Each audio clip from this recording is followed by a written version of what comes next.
Good morning, everybody. Good morning, Andrea. Good morning, Orlando. I thought you were going to introduce me as your partner in crime because the topic today is crime. Everybody knows you're my partner in crime. Yeah, so we're going to talk a little bit about crime. We did that a couple of weeks ago, but it's an important issue in many urban areas of Texas, particularly in Harris County, given some of the decisions by the Harris County Commissioner's Court. And so we're going to talk about that issue because I think it's important to many communities in Houston and bring you up to date about what's going on potentially in the Texas legislature. And so we have two excellent guests today. To my right, and I guess your left on the screen, is an old friend of mine who used to work for and still does, not full time, a Harris County prosecutor, has spent many years in the district attorney's office of Harris County. His name is Julian Ramirez. Julian has tremendous experience as a felony prosecutor in Harris County. And also joining us online this morning via her office is Irene Villarreal. Irene is a bail bondswoman in Houston, has been in Harris County, has been for many years. She owns Three Amigos bonding company. And so, Irene, can you hear us? If you can, good morning. Good morning. I can hear you. Well, great. It's great to have you. I'm glad you're joining us. So, we're going to jump right into the program and talk about crime in Harris County. Everybody knows since 2018 there's been a steep rise in crime, and particularly violent crime. And of course, violent crime is usually looked at, Julian, as the ultimate violent crime is homicides, right? And there's a lot of reasons for that. But one of the reasons exacerbating this whole debate is the modifications that have been made in the bail bond system of Harris County. Now, before we get into that, I want to give you a little background. First of all, the penal code of the state of Texas is the people's penal code. This is what collectively the 40 million Texans have decided through their elected representatives that they send to Austin, Texas, to create a penal code. That is, if you violate any section of the penal code, you're charged with a violation of that penal code. That's the charge that's brought against you, whether it's burglary or whether it's hot check writing or whether it's shoplifting or whether it's homicide or whether it's aggravated assault. There's a whole list of penal code violations. You will be arrested. You will be charged. You will be booked into typically the Harris County Jail. If I'm wrong with any of this, Julian, jump in and correct me. All right. And then you will appear before a judge. In many cases now, you will appear before a magistrate who does a lot of things. First of all, as I understand, Julian, they find out if there's probable cause to charge you with the charge, and then they will even set a bail or a bond. In the old days, you said before there was the change from the Republican, more conservative judges to now the more liberal, left-leaning Democrats, that most judges in Harris County were the ones that set the bond for the defendant, the accused. Actually, in the old days, Orlando, most of the judges would tell the magistrates, listen, I want to be the one to evaluate PR bonds, the personal recognizance bonds. Explain to us the difference. Send that to me. Yeah. Well, with a regular bail bond, the individual has to put up the money or go through a surety who will assist in putting up the bond. In certain instances, the legislature has provided for personal bonds to be an option, and those are ones in which the accused is considered a good risk, and for certain types of offenses, then they can be approved to get out of jail without having to put up any money at all. Right. So just on their personal word or bond that they will appear back in court, they are released. And those are what we call PR bonds. That's personal correct. recognizance. That's correct. And they typically are for low-level crimes, shoplifting, or let's say, maybe public intoxication, or one of those minor charges. They can be for misdemeanors and felonies, but one of the issues that we've been seeing most recently is it seems that more of those PR bonds are being granted for people charged with violent crimes. Wow. And that's what, the community is like pretty much concerning about it because we're being seen that these people are getting out of bonds And I hear from people experience that now it's easier than before to take somebody out of jail. So I don't know if that help to increase the crime, because that's the biggest concern of the community is like it's so easy to get out of jail. They commit a crime and they are doing it because they can get away. Well, it does seem, and people are becoming more aware of these instances where people have got out on PR bonds or low bonds and turned right around and committed violent crimes or other, property crimes that tend to affect a lot of people as well. And we're gonna talk a little bit about the property crimes. I'm sorry, Andrea. You Yeah, had a no, follow-up. I wanna bring Irene on this topic because she is We will in just a second. But going back to the history, so people know, the penal code is there because society wants an orderly, nonviolent community, a society, right? So when people violate the penal code, you're charged, and if a jury of your peers or the judge, if you have a bench trial, will issue punishment. And the whole criminal justice system is to try to, there's retribution involved, there's punishment involved, and of course, if you go to incarceration, then hopefully there's rehabilitation. That's essentially the structure of the criminal justice system as it relates to crimes in the state of Texas and most states.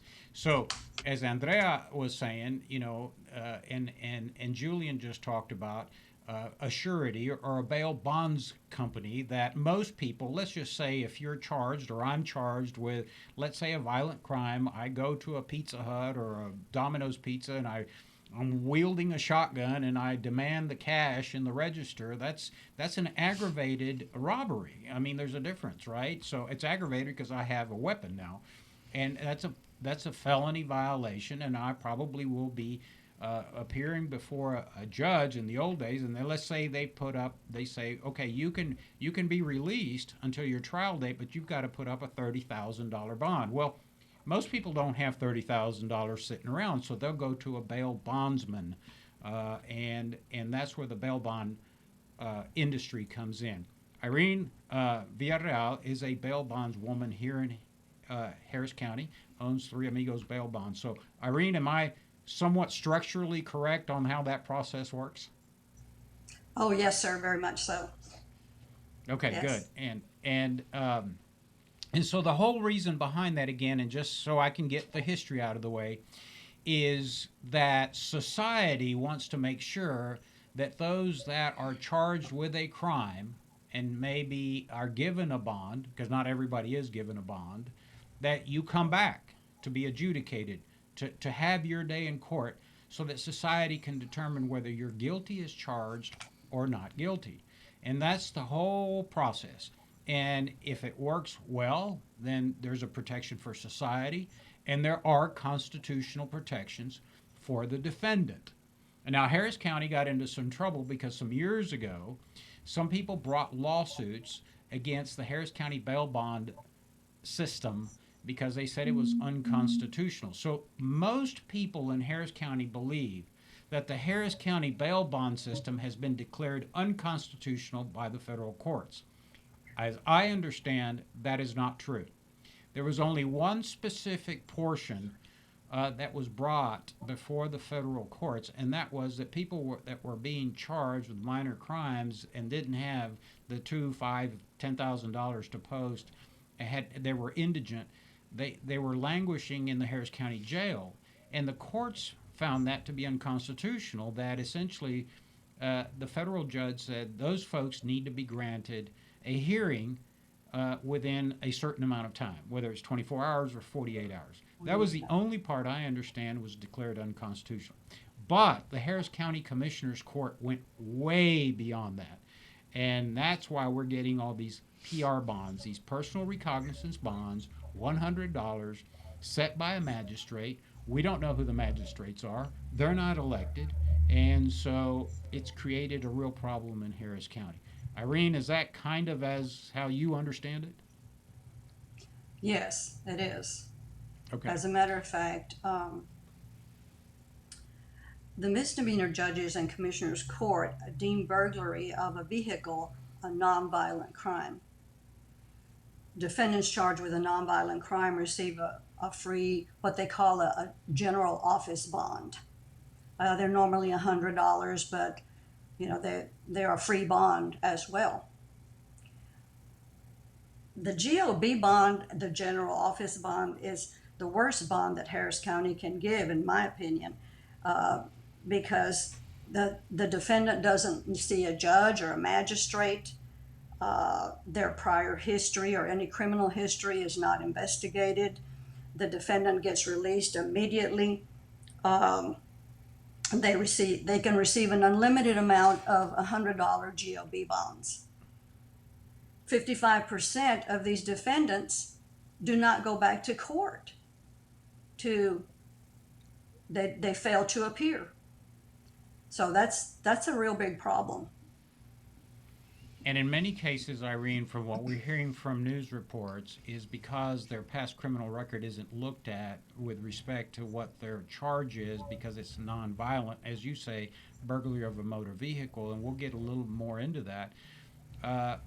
They could be, violent repeat offenders, and so these are the stories in Harris County are replete with people charged with minor crimes that actually have committed violent crimes in the past and are out on bond on these personal recognizance bonds and commit murder. Right. Well, it leads to an escalation of crime, in my opinion, because individuals that are burglarizing cars are looking for guns. This is Texas. A lot of people carry guns in their car. Convicted felons cannot legally possess a gun, yet they're able to get their hands on one. And again, that is a problem.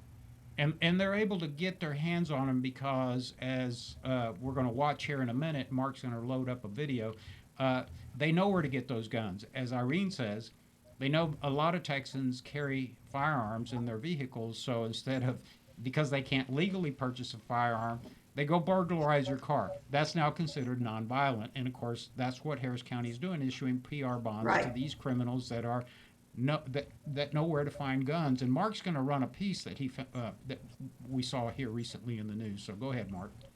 A warning tonight about a new trend in stolen guns. Lots of people go to the range to fire their weapons. Now police say some folks are being followed. Chris Costa looks into what police are doing about it and what you need to do to keep your firearms safe. You've heard of jugging, right?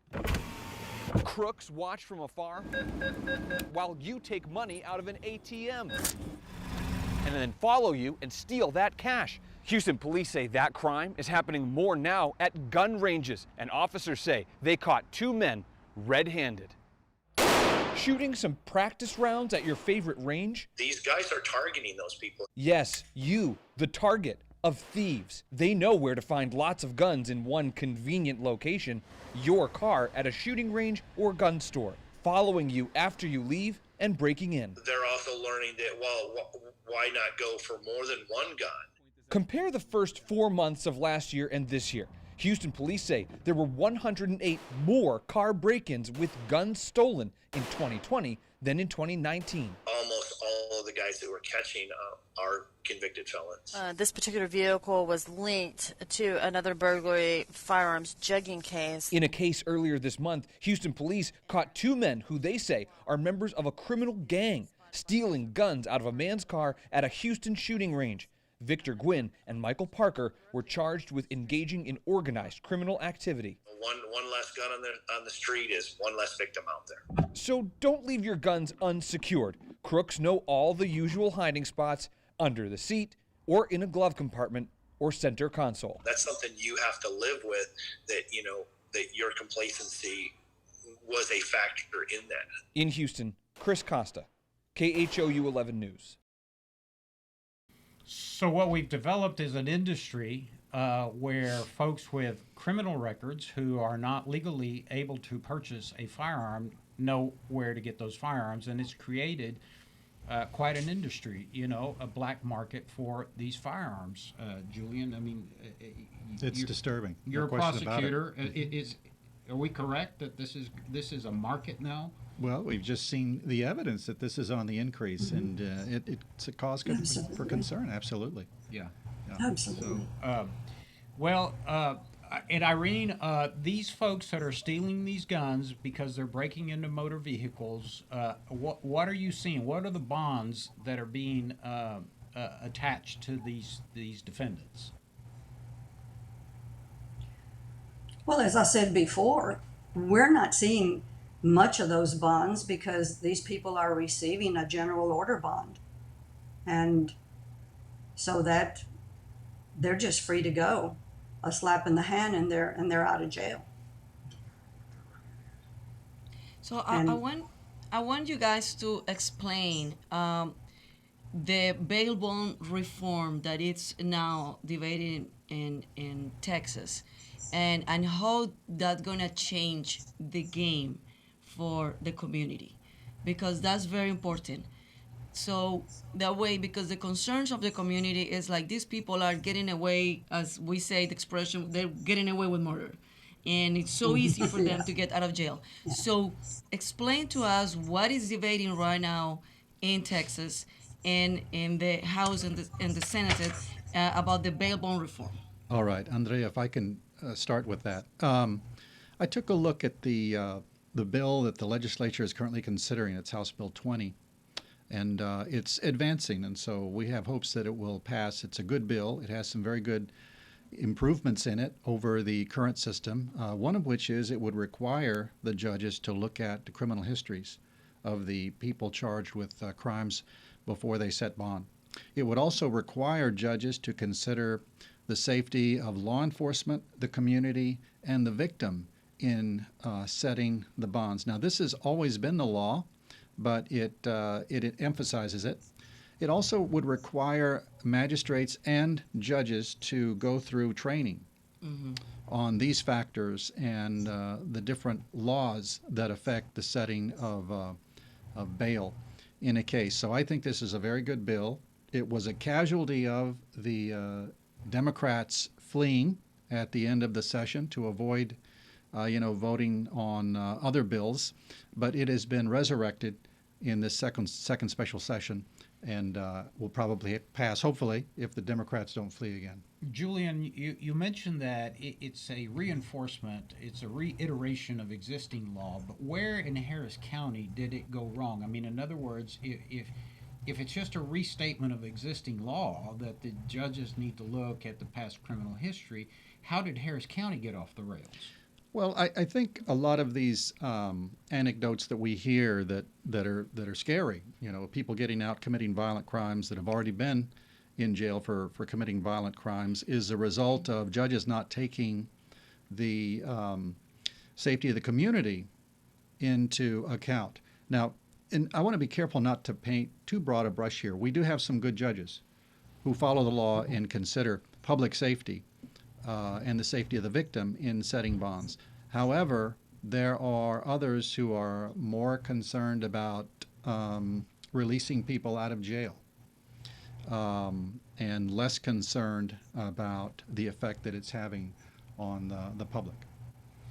Yeah, and so that's important because, Andrea, there are consequences to elections. And, Of course. I can tell you that we had, pre-2018, before the Democrats swept Harris County, our violent crimes, our murder rate was really low in Harris County. And post-2018, when the Democrats came into office, and as Julian says, we still have some good judges, but it was a dramatic shift based on policy decisions by Harris County. And then you see the consequences of these PR bonds. So, Irene, with respect to the current legislation working its way through, now that the legislature's back in session because they have a quorum, the Democrats decided to take a month vacation and flee to Washington and go rub elbows up there. Is the criminal justice industry, or let's say the bail bond industry, supportive? Are they having hearings? Are you guys going to testify? And as Julian says, House Bill 20, is that what it is? Is it, in your opinion, going to improve the system that we currently have in Harris County? oh, absolutely. We have some great people in our association, the Professional Bondsmen of Harris County, that spend a lot of time in Austin and are very actively involved in trying to remedy this failed experience that they call bail reform. Uh, it's a failed experiment evidenced by the increase of crime throughout the nation and in Houston, our own city. We just recently we had a man that was killed over in a very nice part of town, very nice restaurant, the Grotto. Uh, a New Orleans off-duty policeman was killed. Um, 2 weeks ago, an airman on leave was gunned down on his father's front porch and killed. A couple was shot at the aquarium in downtown Houston. One of them died. The other one survived. Um, a young man going home from an Astros game with his family was killed.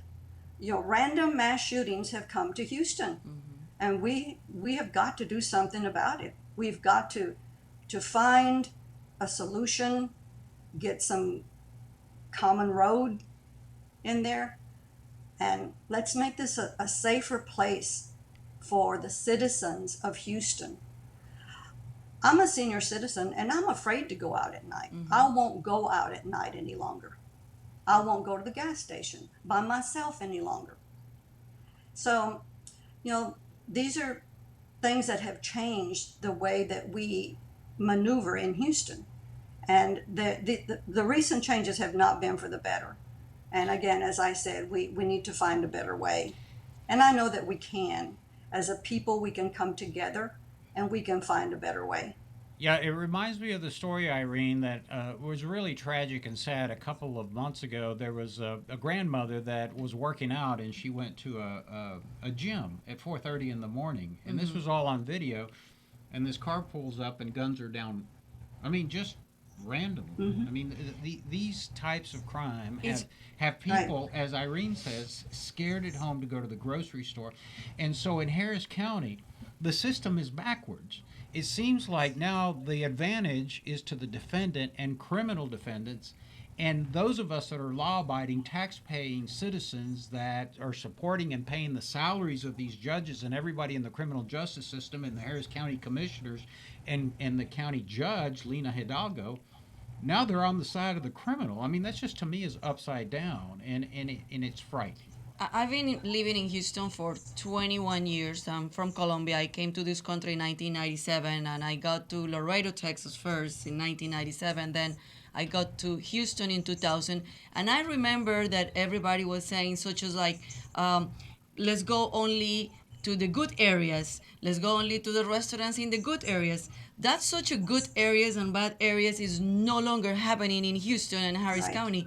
because now in the good areas and the most prestigious areas in Houston, that you go, for example, to the River Oak District, which is the expensive stores in town and expensive restaurants in town, and we're being on the news, seeing every single week people being following from those restaurants and getting robbed in their houses, getting murdered in their houses. So there's not such a good areas anymore. And as Irene was pointed out, the police officer from New Orleans, he was sitting in the patio in one of the Galleria areas restaurants, and that happened, the shooting, and that's something that is scary.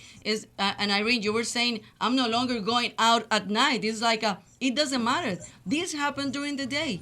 It's not during the morning, during the day. This grandma that you were pointed out, she was going to the gym. It's like you cannot be safe nowhere in Harris County. And I say Harris County because 2 weeks ago we did also a crime topic show, and we have here a former candidate for the district attorney, and she was mentioning several times a case about a woman trying to sell her daughter, and the reason that she wanted to commit that crime in Harris County is because she said here is easier to get out of jail than in another county. Whoa. That's terrible. Well, let's move over a little bit to ask the question because, as in all things in today's society, everything comes down to a political debate, right? Um, and so the left calls this gun violence, like guns discharge on their own, right? They don't realize that somebody's behind the gun and pulling the trigger. And so you have the gun violence crowd, which includes the media in the United States, because every article you see and every time there's shootings, they call it gun violence. And then you have those that are more conservative, those that read the Constitution and understand that we have a Second Amendment that guarantees, according to Supreme Court cases, the right of a citizen to bear arms. And so this is the debate. So the question is, can we have a society, Julian, that says it is a constitutional right to bear arms and still protect the public? Well, that's a good question. It's a complicated question. And you know what? Our gun laws have been loosened recently, and I don't know what your viewers think of that. The thing that comes to my mind is I want our officers to be safe as they do their job, and a lot of officers were not supportive of the gun laws being loosened to the degree that they were. And it's a good question. Are we safer when everybody's walking around carrying their own gun? Yeah, I don't know. I remember when Texas passed the concealed carry legislation. Former Senator Rodney Ellis, now a commissioner in Harris County, said there would be mayhem on the streets, that crime would escalate. I mean, I remember his screaming in the floor of the Senate, and the statistics don't bear that out. License holders of concealed guns in Texas are not violent criminals. They as statistically proven that they didn't commit violent crimes as Senator Rodney Ellis said they would. Right. Well, the latest versions of our gun laws, and they change every 2 years, drastically in a lot of instances. I was just taking a look at this last night because as an attorney, I've got to stay up on legal changes. And September 1 is when most of them take effect. So the legislature has moved away from the license to carry. And now the law is going to be that the general rule is going to be that you don't need a license to carry in order to have a gun. You just have to have it concealed, if you're out in the public. Now, there are certain places where you're not allowed to go with a gun, Orlando. But for the most part, you don't need that license. Now they call it constitutional carry, but part of constitutional carry, Julian, so you cannot open carry in Texas. No, it's a concealed carry, or it has to be in a holster. So let me make that point. Okay. I could have it in my jacket. I could have it in a holster on my hip, right? If I didn't fall into certain limited categories. There are certain people, because of past criminal convictions, that are not entitled legally to carry a weapon. Yeah. Yeah. And so again, let's go back. The problem is not law-abiding citizens carrying firearms, which they are constitutionally allowed to and by state statute allowed to. It's the felons, it's the criminals that shouldn't be carrying the weapons. And so the question is, given your prosecutorial experience, I mean, can the two live harmoniously together? In other words, can law enforcement and the criminal justice system evaluate those charged with crimes? I mean, to me, it just seems if you're charged, as Irene said, with burglary of a motor vehicle and the police recover, let's say, 2 handguns because you were carrying 2 handguns coming back from the shooting range, that you have a past criminal record, you were stealing guns, that there ought to be some kind of a bail put on you that assures that you come back, and at least that magistrate or that judge review your past criminal history. Is that prudent? Well, it absolutely, and we need for our magistrates and judges to follow the laws. the purpose of bail, and it's important to get back to this, the purpose of bail is not to punish anybody or just make sure they stay in jail until the case is disposed of. It's to ensure that the defendant comes back to court so that his case can be resolved in one way or another. All right. And so in setting that bail at an amount that will ensure the defendant comes back, judges are supposed to consider the safety of the community, the safety of the victim, and now under the law, the safety of law enforcement. Do they do that? Well, as we've seen in too many instances, they don't. And let me ask you, because you say it's state law, how do these judges get to circumvent state law and say, oh, we're not going to impose a bond, we're just going to put them out on a PR bond? Well, some will say, well, I've got wide discretion to do what I want to do. And really, if the law is not followed, what is the recourse? There's really not a recourse in court.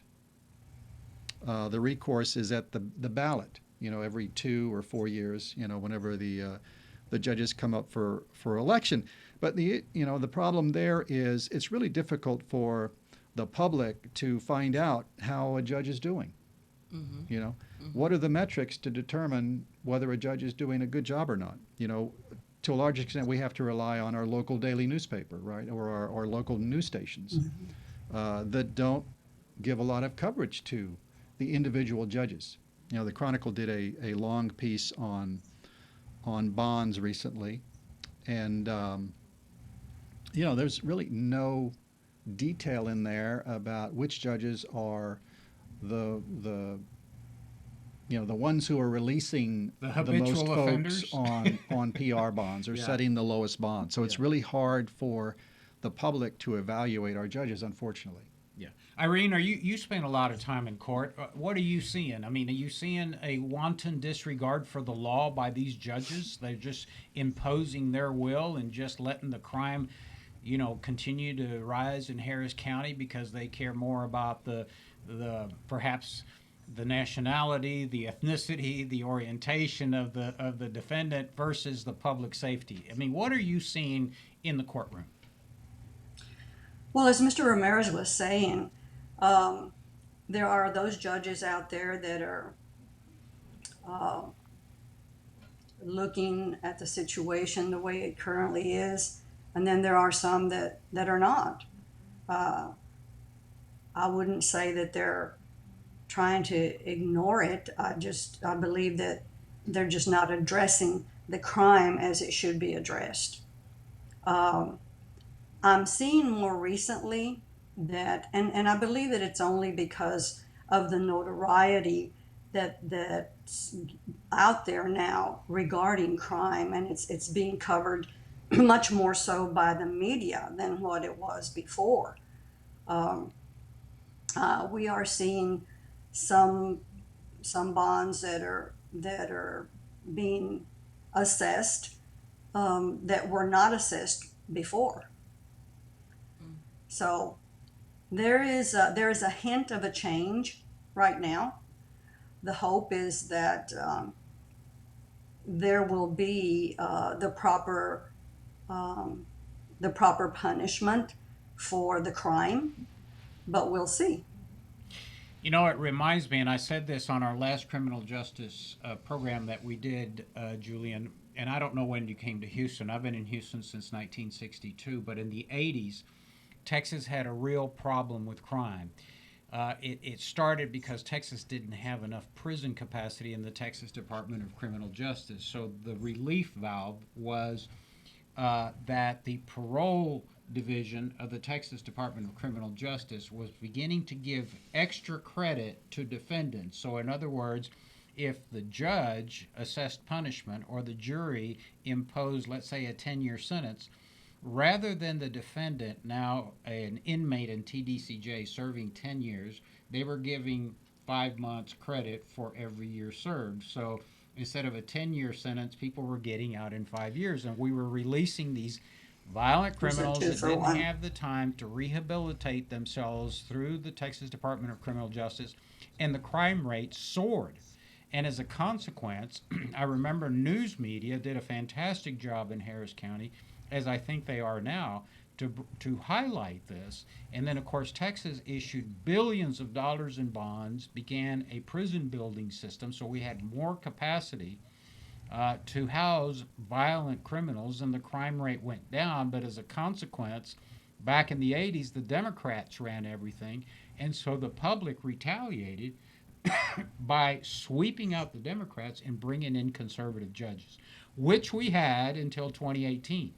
And so the Democrats now, again, I guess didn't learn the lesson, and now we see that they're doing willy-nilly what they want in the criminal justice system, releasing people on personal recognizance bonds. The crime rate is spiking again, and so as Mr. Ramirez said, the only cure for that, I mean, there is a potential legislative cure, but I don't care how many laws you write if judges aren't going to impose the law because, you know, they wear a black robe and they can do whatever they want, then the only cure is the election. And that's why we do this program, to bring you the facts, to bring you the behind the scenes. And as Julian said, not every voter understands what the, 252nd Right. District Court does in the understand. punishment. They don't even know who the judge is. And so this is why it's important that you folks understand the underlying reasons why there is a spike in violent crimes in Harris County. Now, the funny thing is, Andrea, that they'll go interview, let's say, the mayor, who really has nothing to do with crime other than, paying the police officers and picking a police chief, right? Because the city of Houston doesn't address the penal code. But his excuse, and along with the leadership in Harris County, says, oh, well, it's happening all over the country. Oh, great. Chicago has 60 shootings in one day. So, Harris County, you should consider yourselves lucky we only had 15. Really? I mean, that is political leadership, and that's just unacceptable to me. And I'm going to go back We don't want to be like the rest of the country. No, of course not. And I want to go back to what you were saying, Orlando, because in the Latin community, like when I came to this country, I was trying to understand the legal system. And I was start working as a reporter. And as a reporter, of course, I needed to understand, to report what it was happening. So then I became a U.S. citizen. So I have the ability to vote. But it's really hard to understand when you're coming from our countries, understand that a judge, it's an elected official. And that the Harris County or any county judge is not a judge, is an administrator.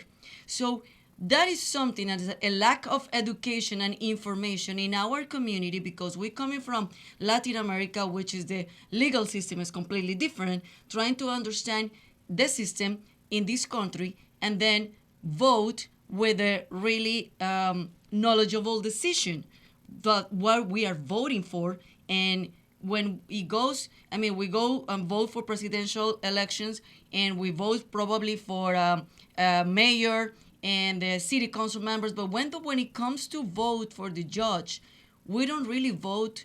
And I'm going to exclude myself in that. But when I say we, but our community, don't vote really with conscience and education about what we're doing. And I think that's a big problem, especially that we're seeing that the Latino community is growing and is the fastest growing community, and we are voting more and more every election. So, Julian, you tell me, you've been 30 years of experience as a lawyer and also a former district attorney, assistant district attorney. So you tell me, in the old days, as you started the program, talking about the old days and the new days. Yeah, and this has always been a problem, Andrea. Education, information. Who do I vote for? How can I tell who's doing a good job and not doing a good job? And I think part of that falls on the media. That does not give the electorate, correct, the people who are going to select the judges, enough information about what's going on. Yeah, with the media, I think Houston media, the local stations, and particularly the local Fox News station, has done a marvelous job. I think Randy Wallace is a veteran of covering violent crimes in Harris County. He went back to the 80s, along with Crime Stoppers in Harris County. But Randy Wallace in particular has done a fabulous job. That piece we just ran from KHOU the local techno station, they're doing a good job. But the bigger media, the national media, the MSNBCs, the CNNs, the ABCs, they call it gun violence. Because it's an agenda driven. They don't fathom that people in South Dakota and in Texas and Montana, want their constitutional right to carry their firearms. They're so set against firearms that they just call it gun violence, and they don't address the real issues, which is what we're trying to do today. The reason we have a spike in crime recently in Harris County is because of public policy decisions made by politicians and elected officials, which includes judges, that have shifted the playing field in favor of the defendant, those accused of crimes. And you see that. It's part of it. I mean, it's not the whole reason, but it's part of it. And so I guess that leads me to the question, Julian. What would you tell the public? How do you become better educated when it comes to elections, and particularly the down portion of the ballot, which is the judges? Well, what you do is you try to find sources of reliable information. Over the years, every election time, I get a number of emails and texts from people. Hey, can you help me out on which judges to vote for? Who to vote for in a given election. And so I actually devote a fair amount of time trying to figure out, okay, what do these people stand for? How are they doing? And give the best information that I can. You can't depend, unfortunately, too much on the media. The Chronicle's going to do their endorsements, but it's going to be skewed in favor of the people who are going to carry out their agenda, right? The League of Women Voters puts out a voter's guide, which is helpful, right? But beyond that, it's really tough. The Houston Bar Association does put out what's called a bar poll, where the lawyers throughout the city, all the members of the HBA, will rate the judges. How are they doing? Are they doing a good job, not so good job, etc.? Are they recommended or not? So that's another helpful source of information. But how do you get that information to the community? Mm-hmm. It's available over there. But then, I mean, probably somebody like you, that you're a lawyer, that you've been in the district attorney, and maybe us, that we are always involved in the community, and me as a reporter, and Orlando as a politician, we know where to get that information. But the regular people, the regular voters, that they're not lawyers, that they're not politicians, that they're not reporters, how do they know how to access to that information? And I think that is the big gap that is being, that exists. Well, I can answer that. Tune into TLC Live every Wednesday here, and we'll bring you resources that no one else will. But right. No, that's a big problem, Andrea. I mean, seriously, most people don't have the time to go hunting and researching every one of the or they don't know where to go. 40 races that are on the ballot. So what are they going to do? Yep. Back in the straight ticket days, which wasn't that long ago, they just press R or press D. When really, each of these races should be judged on the individual candidates. Yeah. Irene, what do you think the bail bond industry, the professional bail bondsmen of Texas and Harris County, what do you tell the public? How do you tell them, look, there's an election coming up, and, do you guys do recommendations? Do you do endorsements? Do you inform the public on statistics? I mean, obviously your industry has a role to play in this debacle.